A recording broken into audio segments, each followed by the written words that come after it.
ప్రేమతో సహించాలి. ప్రేమతో ఏం చేయాలి? ఒక్కొక్కడు కొంచెం తెలుసో తెలియక కొన్నిసార్లు అది మాటలు బాధ కలిగినట్లుగా గాలిపరుచుకున్నట్లుగా ఉండొచ్చు. అయినా కానీ ప్రేమను బట్టి ఏం చేయాలి? సహించాలి.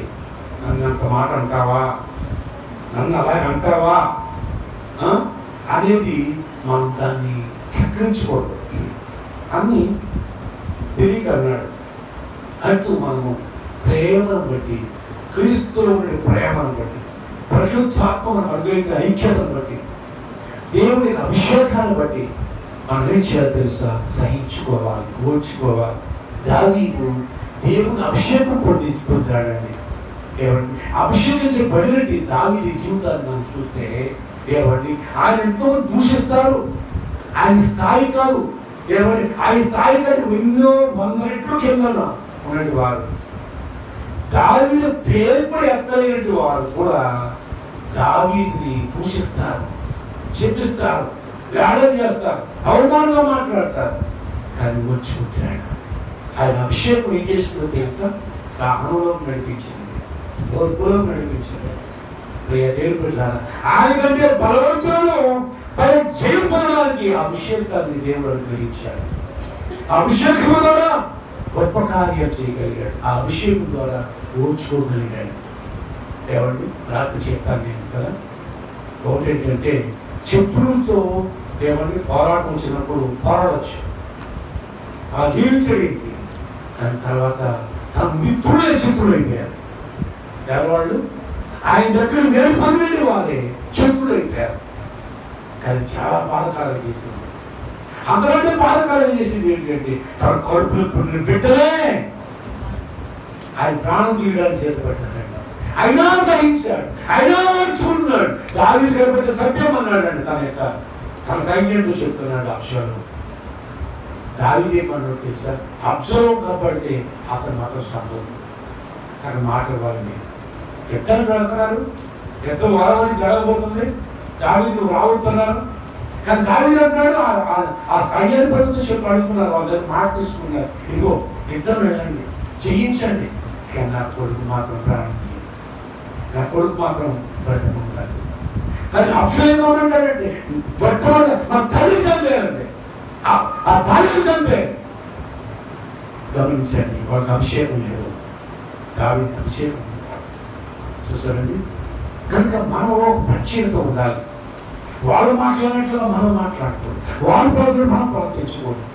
కొన్నిసార్లు తగ్గించి మనకి ఏమని అవమానంగా మాట్లాడవచ్చు. వచ్చుకోవాలి, సహించాలి. ఆ సహింప చేస్తుంది, ఆ ఓర్పుని అనుగ్రహిస్తుందండి. ఆ అభిషేకం, ఆ ఆత్మ, ఆ నడిపింపుని దేవుడిని అనుగ్రహిస్తూ ఉంటాడు. కాబట్టి కడవ దినాలు, చివరి దినాల్లో అటువంటి అభిషేకం కలిగి, అటువంటి ఆత్మ నడిపింపు కలిగి మన ముందుకి వెళ్ళవలసిన వారు. ఎందుకంటే చుట్టూ బయట ఎంతో మంది పడి ఉన్నారు. అయితే మనలో ఈ ఐక్యత, ఈ సులభ మండప అనుభవంలోకి మనం వస్తాము.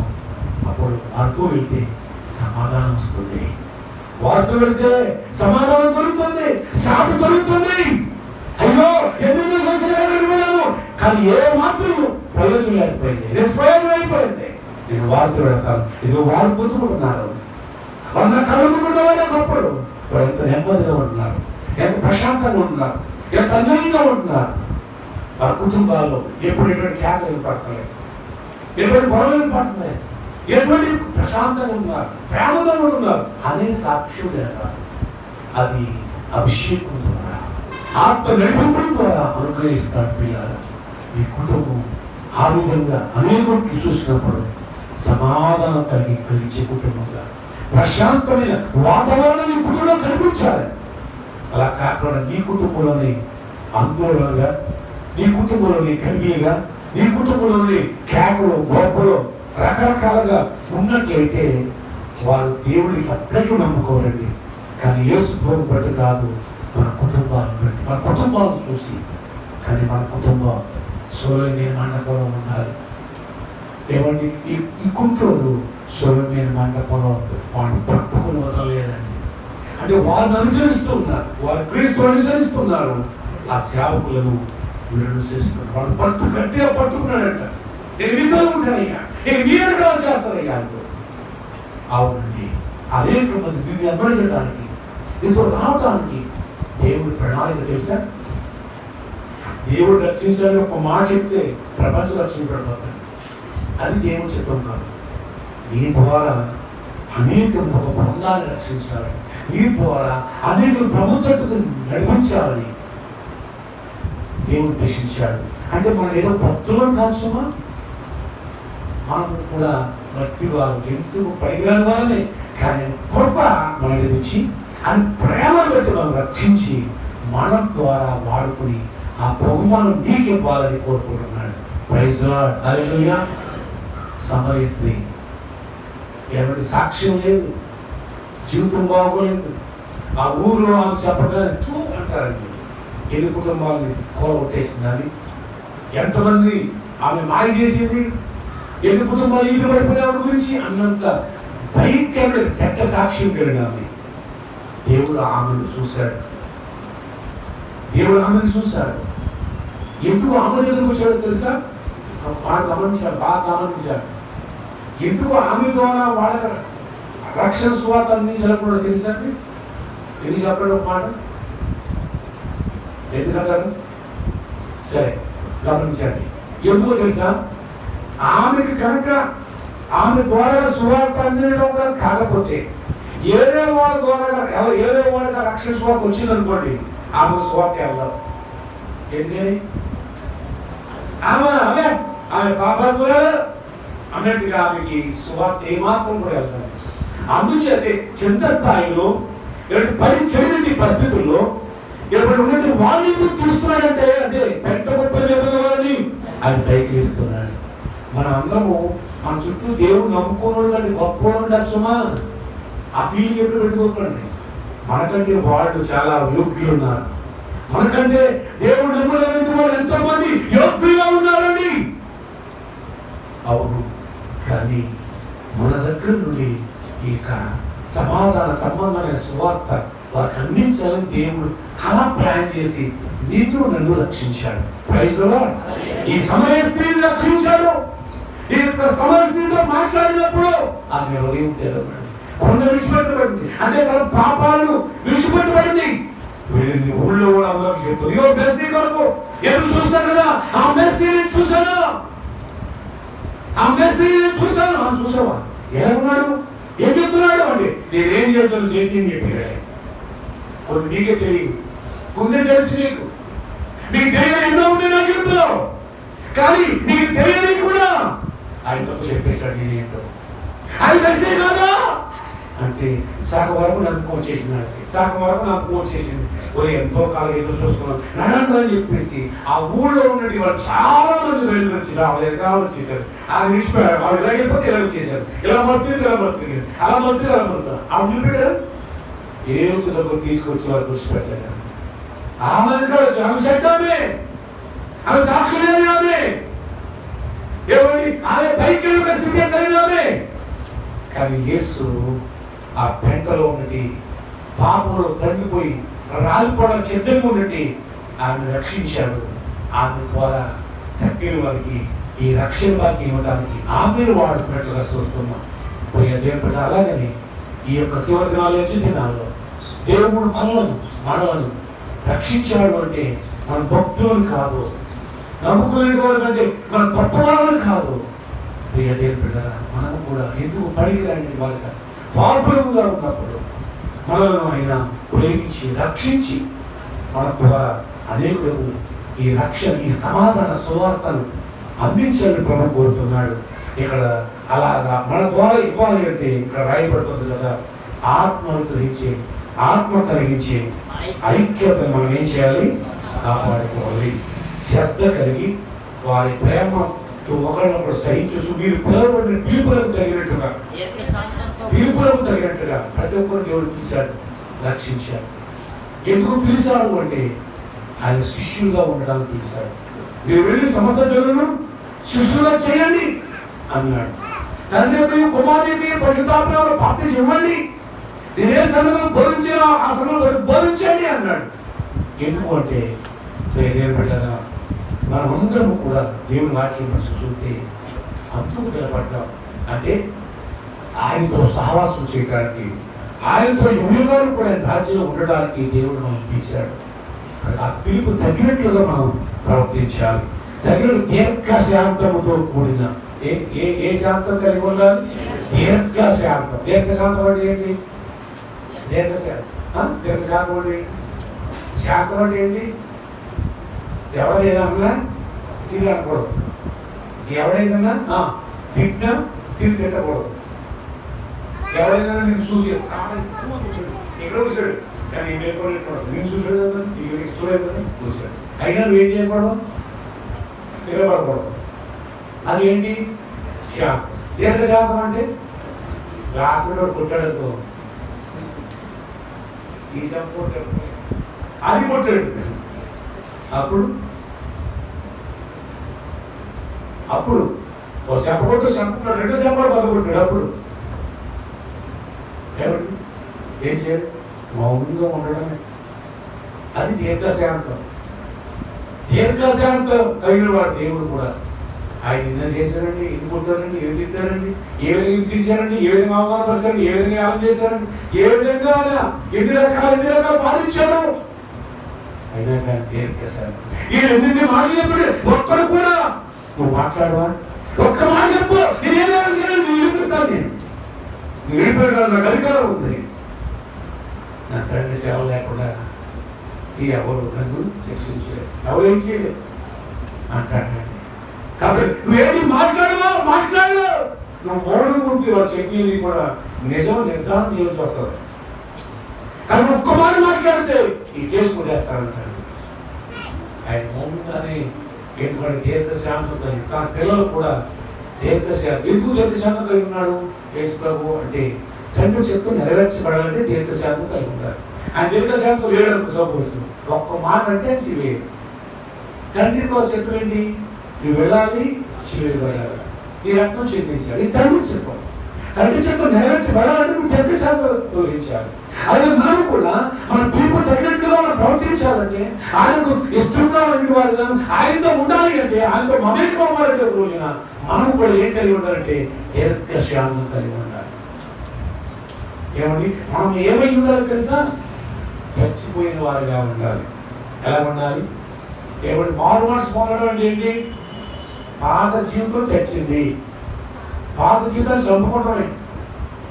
అలాగే మారు మనసు పొంది రక్షణ పొందండి. పాప క్షమాపణ అంటే మారు మనసు పొందావో నీ పాపం క్షమించబడింది. ఆ పాప క్షమాపణ గుర్తు ఏంటంటే, నిబంధన ఏంటంటే బాప్తిజం పొందాలి.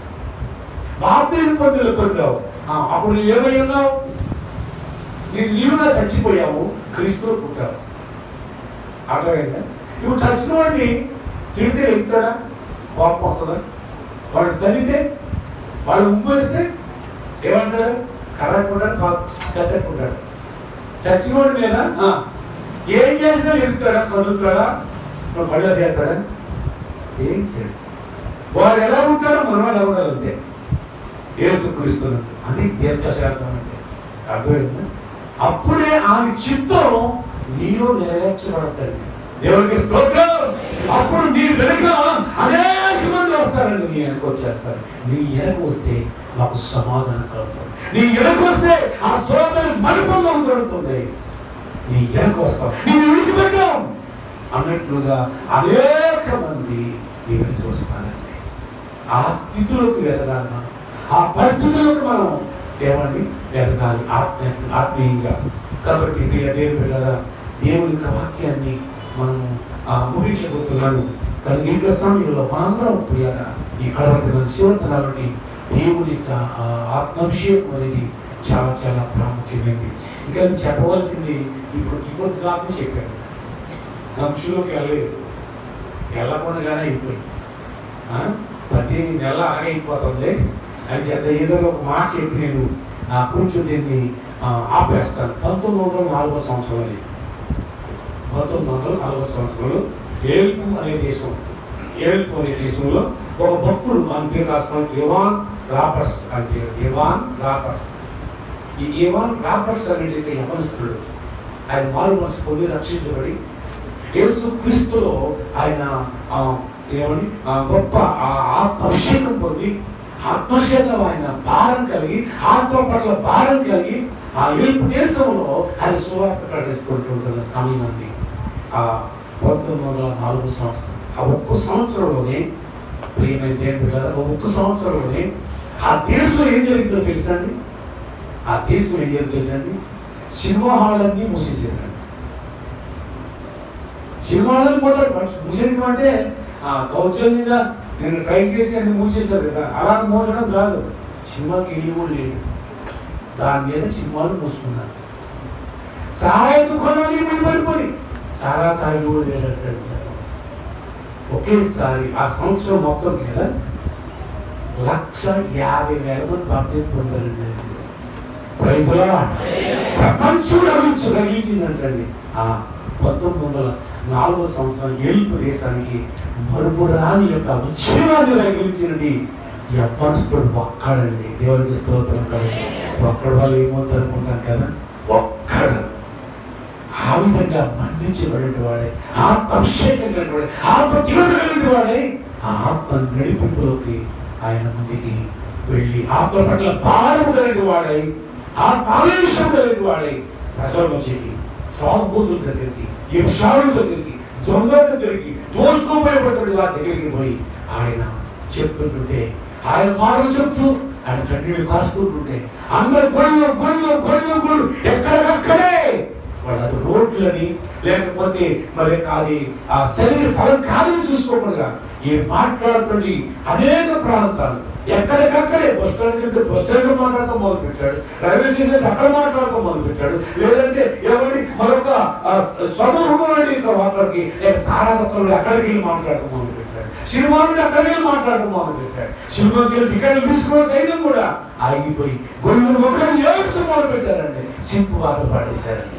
అంతేకాదు అప్పటికే చెప్తున్నారు వారు ఉదయం నుండి పూర్తి తీసేసుకున్నారు. ఇంకా అప్పటికి పడిపోతుంది. ఆ విధంగా ఆ సంవత్సరం జరిగిన కార్యం చూస్తే దేశమంతా కూడా మండించబడిపోయిన పిల్లరా. అవునండి, ఒక్కడండి గమనించాడు. దేవుడు వాక్యం మనలో నెరవేర్చబడినట్లయితే ఆత్మ అభిషేకం పట్ల ఆశ ఆకలి కలిగిన వాడుగా, ఆత్మ చేత నింపబడిన వాడి ఆత్మ నడిపింపు కలిగిన వాడుగా ఉన్నప్పుడు అవును నీ వెనక ఏమని పొయ్యిలు వచ్చినట్టుగా అనేకమంది నిన్ను అప్పడిస్తానండి, నీవేపు తిరుగుతారండి మీరు ప్రాబ్లం చెప్తున్నారా. కాబట్టి బయట ఉన్నటి అనేక మంది విషయంలో మనం భారం కలిగిన వారిగా ఉండాలి.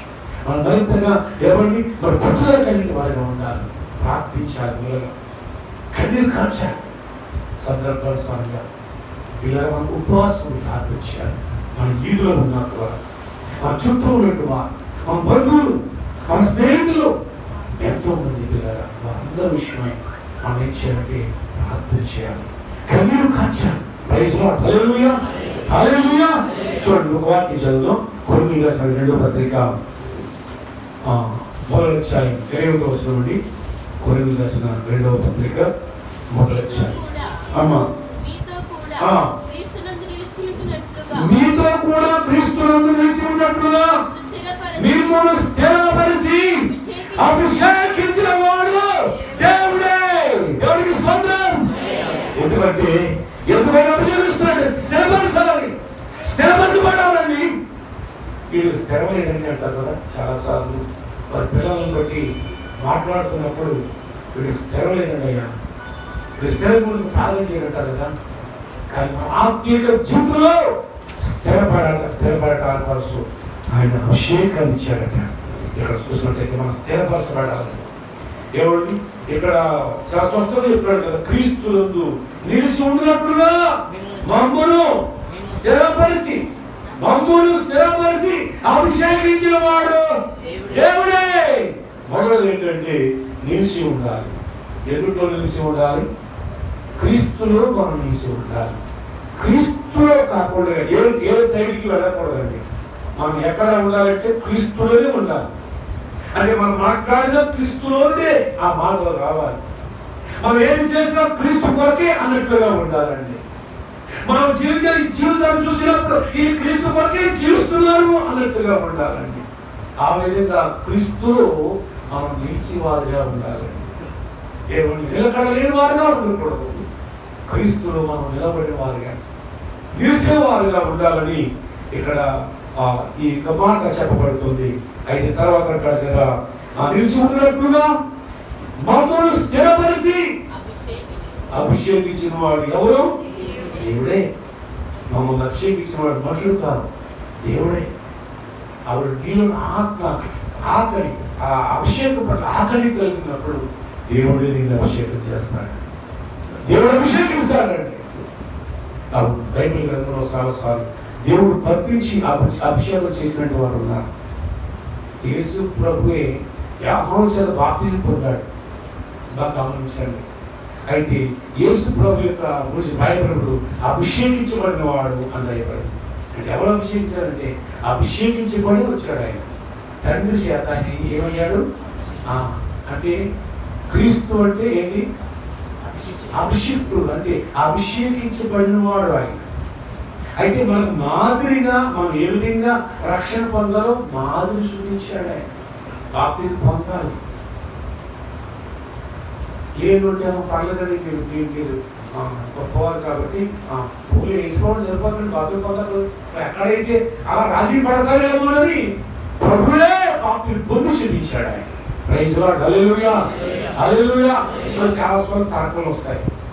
ఏమండి నీటి బాప్తిజం లేక సెలవు బాప్తిజమా, జెండకిన్ బాప్తిజమా, లేకపోతే మరో బాప్తిజమా, ఏది చూడండి అడగకూడదు. ఇంకా అర్థమైందా? యేసుబాబు ఏం చేశాడో చేయటమే. యేసుబాబు ఏం చేశాడు అదే. యేసుబాబు ఏం చేశాడు అదే. దానికి ఎన్నో రకాలు ఉంటాయి. అవన్నీ దేవుడు చూసుకుంటాడు అంతే. చనిపోవడం కారణం ఏంటి, జెండా కింద కారణం ఏంటంటే చాలా ఉంటాయి, బలమైన కారణం ఉంటాయి. కానీ ఇప్పుడున్న పరిస్థితులు ఏంటి, ఆ పరిస్థితులను బట్టి అక్కడున్న పరిస్థితులను బట్టి అది ఏదైనా కానీ ప్రభు వాళ్ళు చూసుకుంటారండి. కనుక మనం ఏంటంటే ప్రభు ఏం చేశాడు అలాగే మనం చేయాలంటే అది నీటిలో బాప్తిజం పొందాడు. మనం కూడా నీటిలో బాప్తిజం పొందాలంటే ఇంక అందులో తేడా ఏది లేదు. దేవునికి స్తోత్రం, హల్లెలూయా. కాబట్టి ఇక్కడ చెప్పబడుతుంది ఈ మాట. మళ్ళా చెప్పండి అదే మాట మీతో కూడా క్రీస్తునందు నిలిచి ఉంటున్నట్లుగా మమ్మల్ని స్థిరపరిచి అభిషేకించిన వాడు దేవుడే మమ్మల్ని అభిషేకించాడు. పౌలు గారు సాక్ష్యం చెప్తున్నాడు. కొంచెం విశ్వాసులను కొంచెం పైకి ఎత్తాడు. మీరు నిలబడ్డారు మంచిదే, మీతో కూడా మమ్మల్ని కూడా నిలబెట్టుకున్నాడు కూడా దేవుడే అన్నట్లుగా ఇక్కడ పౌలు గారి మాటలు చాలా సందర్భాల్లో తగ్గింపుతో కూడినట్టుగా ఉంటాయి. అలాగే దేవుని ఎప్పుడు కూడా తగ్గింపు కలిగిన వారిగా ఉండాలి. తగ్గింపుతో మన విశ్వాస జీవితాన్ని ముందుకి కొనసాగించుకోవాలి. కాబట్టి దేవుడే అభిషేకిస్తాడండి, దేవుడే ఆత్మచేత నింపుతాడు పిల్లారా. అయితే మనందరం కూడా విధేయత కలిగిన వారిగా మనం ఎప్పుడూ మనం తగ్గించుకునే వారిగా మనం ఉండాలి. కాబట్టి దేవుని బిడ్డలు ఇక్కడ అపోస్తులు దేవుడు ప్రభు చెప్పినట్లుగానే వారు చేశారు. వారు దేవుని యొక్క అభిషేకం పొందుకున్నారు, ఆత్మ నడిపింపులు కలిగి ఉన్నారు. ఆ తర్వాత కాలంలో చూసినప్పుడు గొప్ప గొప్ప కార్యాలు వారి ద్వారా ప్రభువు జరిగించాడు. అయితే ప్రభు ఉద్దేశం ఒకటే ఏడు తెలుసా, యేసు ప్రభు నుంచి ప్రాణం పెట్టినాడు. కనుక ఆ తర్వాత యేసుక్రీస్తు ప్రభు శిష్యులు వాళ్ళు ఆత్మాభిషేకం పొందిన లేకపోతే ఆత్మ నడిపింపు కలిగి ఉన్న ఆత్మను పడి ఉన్న వారు రక్షణ పొందటమే అదే దేవుడికి ముఖ్యమైన ఉద్దేశం. అదే గురి. రచించిపోతున్నట్టు అనేక ఆత్మలు ఏమవ్వాలి, రక్షించబడాలి, ప్రభువు తిప్పబడాలి, గుంపులుగా యేసు యొద్దకు రావాలి, గుంపులుగా రావాలి, రక్షణలోకి రావాలి, అశాంతి మార్గంలోకి రావాలి, ఆ గొప్ప క్షమాదానం వారు పొందుకోవాలి. కాబట్టి అందునిమిత్తమై వారికి దేవుడు అనుగ్రహించిన ప్రతి వరాన్ని, ప్రతి తలంతులు, ప్రతి విధమైన పరిస్థితులు, వారికున్న ప్రతి సమయాన్ని కూడా హెచ్చించి వాడుకున్నారు. దేవునికి స్తోత్రం. వారి ఘనత కోసం వాడుకోలేదు, వారి పేరు కోసం వాడుకోలేదు, వారి యూరు కోసం వాడుకోలేదు. కానీ అందులో ఇందాక చదువుకునే అపోస్తల కార్యం రాయబడింది. ఏంటి మీరు అందరూ ఆశ్చర్యం చూస్తారు? నేనేదో మా సొంత శక్తి చేత మా భక్తి చేతను ఏదో వాళ్ళు నడిపించేసాను అనుకుంటారండి. మా సొంత శక్తి చేత మా భక్తి చేత కాదు, యేసునామములో వాడు నడిచాడు. ప్రైజ్లా హల్లెలూయా. కానీ ఈనాడు సువార్త ఎలాగుంది, ఈనాడు సువార్త పరిశీలనలు ఎలాగుంటాయో మీకు తెలుసు పిల్లారా. ఏం కాకపోతే సరే దేవుడు దాని గురించి ఎంతో ప్రసారం 100 సార్లు చూపించేసి టీవీ మాకు ఇవ్వలాగా లేకపోతే అంత అయిపోయింది ఇంత అయిపోయింది అని చెప్పేసి వారు ఇచ్చించుకుంటూ వారు స్వార్థపూర్వకంగా మీద ఏదో రకంగా రాబట్టుకుంటూ ప్రజలను డబ్బి పెట్టి మోసం చేసినట్టుగా కల్పించినటువంటి పరిస్థితులు మనం చూస్తూ ఉన్నాం. కానీ దేవుని బిడ్డలు నీవైతే మనమైతే పిల్లరా ప్రతి విషయంలో కూడా ఒక నువ్వు ప్రార్థన చేసిన దేవుడు ఎవరినో స్వస్థపరిచాడు. నువ్వు ప్రార్థన చేస్తే దేవుడు ఎవరికో దురాత్మను తొలగించాడు. నువ్వు ప్రార్థన చేస్తే ఆ కుటుంబంలో దేవుడు సమాధానం చేశాడు. వాళ్ళు అనొచ్చు, నువ్వు ప్రార్థన చేసావమ్మా దేవుడు నువ్వు స్వస్థపరిచాడు, నువ్వు ప్రార్థన చేసావమ్మా ఇవి నా కుటుంబంలో దేవుడు కార్యం చేశాడు, నువ్వు ప్రార్థన చేసావమ్మా మా కుటుంబ సమస్య కలిగింది అనొచ్చు. అప్పుడు ఒకే ఒక మాట అనాలి, అమ్మా దేవుడు నిన్ను స్వస్థపరిచాడమ్మా, దేవుడు నీ కుటుంబంలో కార్యం చేశాడమ్మా, యేసు ప్రభు ఆయన మీ కుటుంబాన్ని సమాధానపరిచాడమ్మా. అవును ప్రార్థన చేశాం కానీ దేవుడు మీ పట్ల కార్యం చేస్తాడు. అప్పుడు ఏమవుతుందంటే వాళ్ళందరి దృష్టి కూడా యేసు ప్రభు అయిపోయింది. ప్రైజ్ లార్డ్ హల్లెలూయా. ఎప్పుడు కూడా అదే చేయాలండి. మన వైపుకి ఎవరి దృష్టి కూడా మనలో కూడా జాగ్రత్త పడాలి. మన వైపుకి మళ్ళిందా దేవుని దృష్టి నీ వైపు నుండి వెళ్ళిపోతాయి. మన దృష్టి ఇతర దృష్టి మన మీద మళ్ళించుకొని ఆశ ఉంటే మన మీద ఆ దృష్టి అని కృప తొలగిపోతుంది. కాబట్టి మనము వారి దృష్టి ప్రభు మీద పెడితే ప్రభు దృష్టి ఉంటుందండి. ప్రభు దృష్టి మన మీద ఉండాలా లేక ఎవరి దృష్టి అనే మన మీద ఉండాలా? అది ఆత్మాభిషేకం కలిగిన ఆత్మ నడిపి ఆత్మ తీవ్రత కలిగిన వారు చేసే పని. ఆ ఆత్మాభిషేకం పొందినటి వారు ఆ విధంగా వాళ్ళు చూపిస్తున్నారు. ఏమిటి ఆ మాట సర్వాన్ని చాలా అద్భుతంగా ఉంది కదా మాట. అది ఒకటి సర్వాన్ని చూసుకుందాం. అంటే పేతురు వీరిని చూసి ప్రజలతో ఇచ్చాడు, ఇశ్రాయేలులారా మీరు వీరి విషయమై ఎందుకు ఆశ్చర్యపడుతున్నారు? మా సొంత శక్తి చేతనైనను భక్తి చేతనైన నడవను వీరికి బలం ఇచ్చినట్లుగా మీరేదో మాట్లాడితే చూస్తున్నారు. ఏమండి మొదటి అని మొదటి ఏమీ లేదు, మేము ఒక్కడమే, మేము మీలాంటి వాళ్ళమే. ఇదిగో యేసునామములో నడిచాడని కేంద్ర భాగంలో ఏమండి చాలా చక్కగా వివరించబడినట్లుగా చూస్తూ ఉన్నాం కదండి. కాబట్టి వీళ్ళు ఏం చేస్తున్నారంటే యేసు ప్రభు వైపుకి ఏమండి వీళ్ళ దృష్టి మళ్ళించడానికి ఎంత ప్రయత్నం చేస్తున్నారో చూడండి. చెత్త ప్రయత్నాలు కూడా ఏం చేస్తున్నారంటే క్రీస్తు వైపుకి దృష్టి మళ్ళాలి, క్రీస్తు వైపు దృష్టి మళ్ళాలి. నిజంగా మీరు ప్రార్థన చేస్తే యేసునామములో చేపట్టుకుంటే స్వస్థ వచ్చింది. ఇవాళ ప్రార్థన చేశారు వీళ్ళు స్వస్థత పొందాలని చెప్పుకోవడం తప్పు కూడా లేదు అన్నట్టు ఉంది. కానీ అది కూడా తప్పే భావించేవాడు. అభిషేకించబడి ఆత్మపూర్ణమైన వారు అది కూడా తప్పే. ఎందుకంటే ప్రార్థన చేయగా ఏదో దేవుడు ప్రభు వాడిని లేపాడు, వాడిని స్వస్థపరిచింది, యేసునామములో వాడిని స్వస్థపరిచింది. ప్రైజ్ లార్డ్ హల్లెలూయా. ఎప్పుడు కూడా సేవకుడైనా విశ్వాసులైనా స్త్రీ అయినా పురుషులు ఎప్పుడు కూడా మనం ఆధిక్యత కోరుకోకూడదు. మనం ఎప్పుడు కూడా తగ్గింపు కోరుకోవాలండి. అంత వేసుకోవడం తను తగ్గించుకునేవాడు హెచ్చించబడతాడు. ఓ రోజు నా వార్తలు చెప్తాడు, మొండ వెళ్ళి ఏంటి ఏదైనా ఉంది అరుణ్ కుమార్ మొండవెల్లి అంటారు కదా అని చెప్తున్నాడు. బైబిల్లో మాట చదివాను నేను. నన్ను తగ్గించుకుంటే హెచ్చించబడి ఉంది. నేను ఎంతమంది గమనించాను, తగ్గించుకున్న వాళ్ళంతా కూడా హెచ్చించబడిపోయారు, హెచ్చించుకున్న వాళ్ళు పదమైపోయారు. ఆ వాక్యం అంటే చెప్తున్నాడండి వార్తల్లో. వాడు దేవుడు నమ్ముడు కాదు, కానీ ఈ వాక్యము అంటే ఈ విషయం ఈ విధంగా ఏం చెప్తానంటే చంద్రబాబు గారు ఆ విధంగా హెచ్చించుకున్నాడు, పక్కన అయిపోయాడు. ఇప్పుడు జగన్ కూడా హెచ్చించుకుంటే అంతే సంగతులు. తగ్గించుకున్న చేయాలి కూడా ఏమవుతారు? హెచ్చరిక పడతారు. చెప్పండి యేసుప్రభు హెచ్చరిక పడతారు ఎవరైనా సరే అంటున్నాడండి. అంటే లోక పరిస్థితులు కూడా సరిపోయింది అంటాడు ఈ వాక్యాన్ని.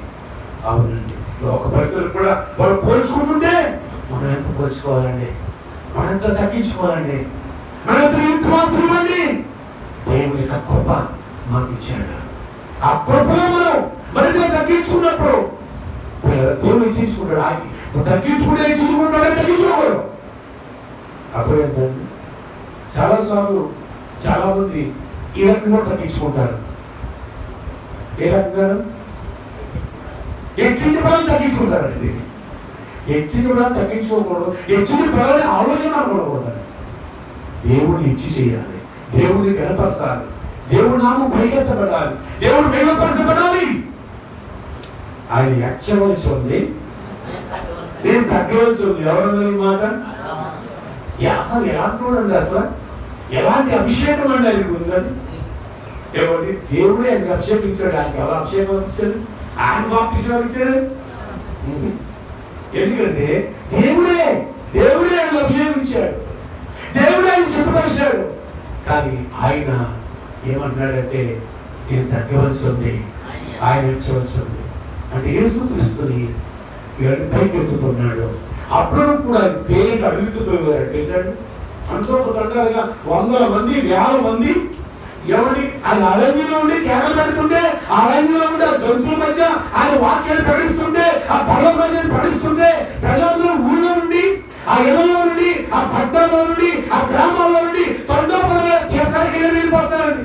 వెళ్ళిపోయి గుమ్మలు పాడుకుంటూ అయ్యో మాకు మారు మనసు బాప్తిస్మం, నేను పాపలు అంటాను. కాబట్టి అక్కడ అధికారంలో చదువుతున్నారు, శైలిలో చదువుతున్నారు, సొంతంలో చదువుతున్నారు. అయ్యా మేమేం చేయాలి? ప్రజలందరూ చదువుతున్నారు. ప్రజలు చదివారు, నువ్వేం చేయాలి? సొంతంలో చదివారు, నువ్వేం చేయాలి? శైలిలో చదువుతున్నావు, నేనేం చేయాలి? వాళ్ళు ఏం చేయాలో చెప్తున్నాడండి. సామాన్య విషయం కాదండి.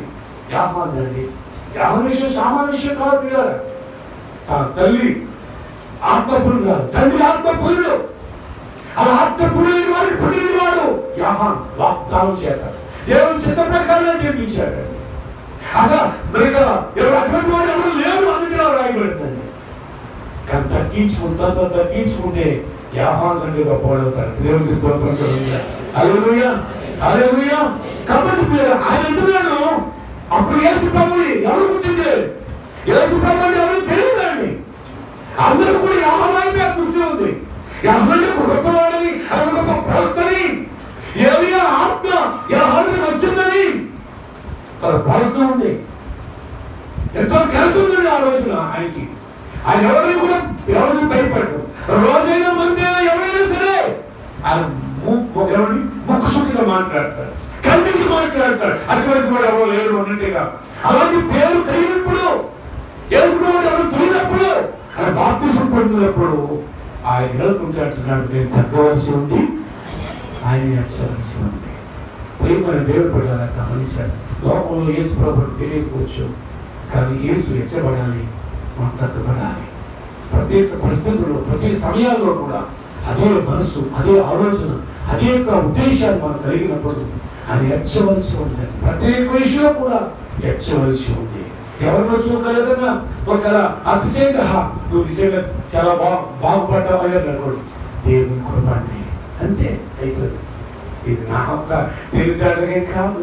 అప్పుడు నువ్వు వాక్యం భాషతో ఎవరు పాట బాగా పాడేసావు, లేకపోతే నువ్వు చాలా చాలా ప్రార్థన పరువి అని అనుకోండి, దేవుని కృప అంతే. సింపుల్ అనమాట. ఏం లేదు.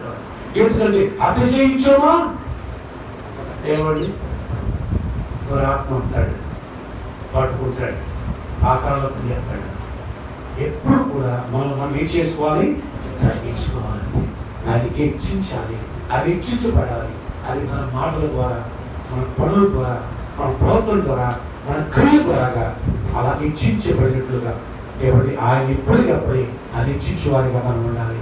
అంతే మనము ఆయన అభిషేకాన్ని పొందిన వారిని, ఆత్మతో నడిపించబడిన వారిగా మనం ఉన్నప్పుడు ఆయన చిత్తాన్ని మనం నెరవేర్చేవారు. అవునండి. ఆయన శక్తిని మనం పొందుకుని ఆయన చిత్తాన్ని మనం నెరవేర్చాలండి. ఆయన చిత్తం మన పిలుపు తగినట్లుగా మనం ప్రవర్తించడం. మనం ఎందుకు పిలిచాడు ఏంటంటే మనం ఆయనతో సహవాసం చేయడానికి. అంతతోనే కాదు, మన ద్వారా అనేకులు ఆయనతో సహవాసం చేయనట్లుగా మనం చిత్తపరుస్తామనే ఉద్దేశంతో. అది నీ ప్రార్థన కావచ్చు, అవునండి, నీ ఉపవాసం కావచ్చు, నీ కన్నీరు కావచ్చు. ఆయన 7 సంవత్సరాలు ప్రేమతో కాపరి చేసి ఎదవాలై 84 సంవత్సరాలు దేవాలయం ఇడిచిపెట్టకుండా ఇశ్రాయేలు పట్ల ఆదరణ కొరకు ప్రార్థించింది. దాని గురించి ఏమి రాయబడింది? సేవ చేసింది అని రాయబడింది. ఆమె సేవ చేసిందంటే 74 సంవత్సరాలు దేవాలయం ఇడు ఒక స్త్రీ ఎవరి కాలం మొదలుకొని 7 సంవత్సరాలు ప్రేమతో కాపరి చేసింది. 84 సంవత్సరాలు భర్త చనిపోయిన తర్వాత బ్రతికింది. ఈ బ్రతికినంత కాలంలో ప్రార్థన ద్వారా సేవ చేసింది, ఉపవాసం ద్వారా, జాగరణ ద్వారా ప్రార్థించిందండి, సేవ చేసిందండి. ఇశ్రాయేలుపై ఆదరణ కావాలని యేసు ప్రభువు చూడగలిగింది. Praise the Lord. Hallelujah, hallelujah. కాబట్టి మనందరం ప్రియులారా, అవునండి, దేవుని యొక్క వాక్యాన్ని బట్టి గమనిస్తే ఆయన యొక్క మాటను మనము మరి మన హృదయంలో తీసుకోవాలి. ఆయన మాటకు లోబడాలి, ఆయన మాటకు విధేయత చూపించాలి. ఆయన మాట ఎటువంటి కఠినమైనా సరే, అది ఎటువంటి మాట అయినా సరే, ఆ మాట మన జీవితాల్లో నెరవేర్చేవారుగా, ఆ మాటకు విధేయత చూపించేవారుగా మనం అప్పగించుకుంటాము, మనము చిత్తపరుచుకుంటాము. దేవుడు నిన్ను ఆయన ఆత్మ చేత నడిపిస్తాడు. అంతేకాదు, ఆయన అభిషేకం విషయంలో మనందరూ అభిషేకించబడిన వారిగా ఉండాలి. దేవాన్ని మనం అభిషేకించే ప్రభువా, నీ అభిషేకం నాకు కావాలి. అవును, ఆ అభిషేకం పట్ల ఆకలితో కలిగిన వారిగా ఉంటారు. ఎందుకంటే ఆ అభిషేకం ద్వారా ఆ మాట చదవండి, మన వారు చదువు కదా, సమూయేలు 2వ అధ్యాయం మొదలు కాగానే 10వ వచనంలో చదువుతారా. లాస్ట్ లో ఆ మాట చదువుకుని ముగించుకోవచ్చండి. ఆ మాట చదువుకుని ముగించుకుందాం. తాను అభిషేకించిన వారికి అధిక బలము కలుగ చేస్తాడు. అధిక బలం. అవునండి, మన బలం సరిపోదండి ఈ లోకాన్ని జయించడానికి. అధిక బలం, ఒక ఆత్మను ప్రభుత్వం నడిపించడానికి, భవిష్యత్తు నెరవేర్చడానికి అధిక బలం మనకు అవసరమైంది. అది అభిషేకించిన వారికి ఇవ్వబడుతుంది. ఇంకా అభిషేకించినప్పుడు వారికి ఎటువంటి యొక్క కాపుదల ఉంటుందో, ఎలాంటి భద్రత ఉంటుందో, అభిషేకించిన వారి విషయంలో దేవుడు ఎలా ఆజ్ఞాపిస్తాడో వచ్చే నెలలో మనం ధ్యానించుకుందాం. దేవుడి మాటలు దీవించి మిమ్మల్ని అందరినీ కూడా దేవుడు అభిషేకించి ఆయన ఆత్మతో నింపునుగా కాదు. ఆమేన్. ప్రార్థన చేద్దాం. ఒకరి స్వంత ప్రార్థన చేద్దామండి. ఒకరి స్వంత ప్రార్థన చేయండి. ఒక 2-3 నిమిషాలు ప్రార్థన చేద్దాం. ప్రతి ఒక్కరు ప్రార్థన చేద్దాం. తర్వాత రావణ గారు వచ్చి ఒక పాట పాడతారు. అందరూ కూడా మొదలుగా ప్రార్థన చేద్దాం. అందరూ ఎవరికి వారు ఏంటంటే వాక్యం బట్టి నీకేదో అర్థమైందో, నీకేదో మరి దేవుడితో మాట్లాడాడో, నీకేదో అవసరం దొరికిందో, ఏ మాటలను బట్టి నువ్వు జీవించాలనుకుంటున్నావో, నువ్వు ఎలా జీవించాలనుకుంటున్నావో, ఈ తీర్మానం ఏమిటో, నువ్వు ఎలా ఉన్నావు, హెచ్చించబడుతూ ఉన్నావా, తగ్గించుకుంటున్నావా? స్తంభాలు ఒక ఎక్కడో తక్కువ ఉంటే అది ఆ మండపం నిలబడలేదు. దాని మీద ఆ మండపం నిలబడకపోతే అక్కడ ఏమాత్రం కూడా సమాధానం రాదు. అవును, ఆ మండపం చక్కగా నిలబడింది. 4 స్తంభాలు సమానంగా ఉంది. ఒక ఎక్కువ కాదు, ఒక తక్కువ కాదు, ఒక పొల ఎక్కువ కాదు, ఒక పొల తక్కువ కాదు, ఒక జ్ఞానం ఎక్కువ కాదు, జ్ఞానం తక్కువ కాదు. అవును, మనం ఏ స్థితిలో ఉన్నప్పటికీ, ఎలాంటి పరిస్థితుల్లో ఉన్నప్పటికీ అందరూ సమానం. అందరూ క్రీస్తు రక్తంలో కనబడిన వారు, క్రీస్తు సొత్తై ఉన్నవారు, ఆయన బిడ్డలమై ఉన్నాం, ఆయన కుమారులు కుమార్తెలమై ఉన్నాం, ఆయన నాక్షణకు వారసులమై ఉన్నాం, ఆయన కొరకు జీవించేవారమై ఉన్నాం, ఆయన కొరకు ప్రదర్శన వారమై ఉన్నాం, ఆయన వైపు చూస్తూ నడవలసిన వారమై ఉన్నాం. చివరిగా ఆయన కొరకే బ్రతకవలసిన వారమై ఉన్నాం. ఆయన కొరకే ఈ బ్రతుకు అన్నట్లుగా మనం తగ్గించుకుని ప్రార్థన చేద్దాం. ప్రభు ఈ అభిషేకం అనుగ్రహించిన ప్రార్థన చేద్దాం. ప్రతి ఒక్కరు ప్రార్థన చేద్దాం. ఒక్కరి అందరూ ప్రార్థన చేద్దాం. ప్రతి ఒక్కరు ప్రార్థన చేద్దాం. స్తోత్రం, స్తోత్రం, హల్లెలూయా, స్తోత్రం, స్తోత్రం. ఈ వాక్యం ప్రార్థన రమణ గారు వచ్చి ప్రార్థన చేస్తారు. తర్వాత రత్న గారు కూడా వచ్చి ఇద్దరు కలిసి ఒక పాట పాడతారు. మనందరం కూడా ఆ విధంగా ఏకమైతే ప్రార్థన చేస్తున్నప్పుడు ఇద్దరితో మీరు కూడా ప్రార్థన చేయాలి. మనం కూడా ప్రార్థన చేద్దాం.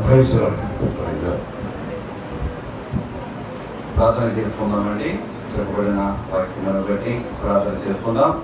స్తోత్రములు తండ్రి పరిశుద్ధుడా, మహోన్నతుడా, మహాగరుడా, మీకే వందనాలు స్తుతులు స్తోత్రములు చెల్లించుకుండగా ఈ మధ్యాహ్న పోయేళ్ళలో తండ్రి ప్రభువా నీ దాసుల ద్వారా మాతో మీరు మాట్లాడే విధానాన్ని బట్టి మీకే వందనాలు స్తుతులు స్తోత్రములు చెల్లించుకున్నాము. మా స్తుతులపైన ఆశీనుడుగా, మహోన్నతుడిగా, మహాగరుడుగా దేవుణ్ణి అభిషేకించిన వాడు నీవే అని, నడిపించుకున్న వాడు నీవే అని అయ్యా మాతో మాట్లాడిన దేవానికే స్తోత్రములు చెల్లించున్నాము. అవును తండ్రి, నీలో మార్పు చెంది మారు మనసు మేము పొంది తండ్రి ప్రభువా అయ్యా బాప్తిస్మము ద్వారా రక్షణ అనుభవంలోకి నడిపించబడి తండ్రి ఈ అభిషేకం పొందుకున్నట్లుగా మనం వాడుకోండి తండ్రి ప్రభువా. యేసయ్యా దావీదు కుమారుడానికి స్తోత్రములు చెల్లించున్నాము.